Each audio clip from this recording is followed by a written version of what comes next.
Supreme court உச்சநீதிமன்றத்தில் காலியிடங்கள் அறிவிப்பு வெளியாகியுள்ளது. மத்திய அரசு வேலை மொத்த காலியிடங்கள் 241.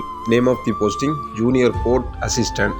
இந்த பணிக்கு விருப்பமுடையவர்கள் விண்ணப்பிக்கலாம். விண்ணப்பிக்க கடைசி தேதி 8/3/2025. இந்த பணிக்கு விண்ணப்பிக்க கல்வி தகுதி எனி பேச்சுலர் டிகிரி. வயது வரம்பு 30 வயதிற்கு மிகாமல் இருக்க வேண்டும். ஸ்டார்டிங் சேலரி 72,040 பெர் மந்த் தர்றதா சொல்லியிருக்காங்க. ஏஜ் ரிலாக்ஸேஷன் வயது தளர்வு SC/ST பிரிவினருக்கு 5 வருடங்கள், OBC பிரிவினருக்கு 3 வருடங்கள், PWBD பிரிவில் ஜெனரல் 10 வருடங்கள், SC/ST பிரிவினருக்கு 15 வருடங்கள், OBC 13 வருடங்கள். இந்த பணிகளுக்கு தேர்வு செய்யும் முறை written test, typing test, computer test and interview மூலமாக தகுதி வாய்ந்த நபர்கள் தேர்வு செய்யப்பட உள்ளனர். மேலும் இந்த பணிகளுக்கு விண்ணப்பிக்க ஆன்லைன் மூலியமாக விண்ணப்பிக்க வேண்டும். விண்ணப்பிக்க வேண்டிய வெப்சைட் அட்ரஸ் வீடியோ காணொலி பதிவில் கொடுக்கப்பட்டுள்ளது. விண்ணப்பிக்க கடைசி தேதி 8/3/2025. நம்மளுடைய சக்சஸ்ஃபுல் ஸ்டெப் யூடியூப் சேனலில் அன்றாடம் வரக்கூடிய அரசு பணிகளை அப்டேட் பண்ணிக்கிட்டு இருக்கிறோம். அரசு பணிகள் தேடிட்டு இருக்கக்கூடிய உங்க ஃப்ரெண்ட்ஸ் அண்ட் ஃபேமிலி மெம்பர்ஸ் யாராச்சும் இருந்தாச்சுன்னா அவங்களுக்கு இந்த வீடியோவை ஷேர் பண்ணுங்க.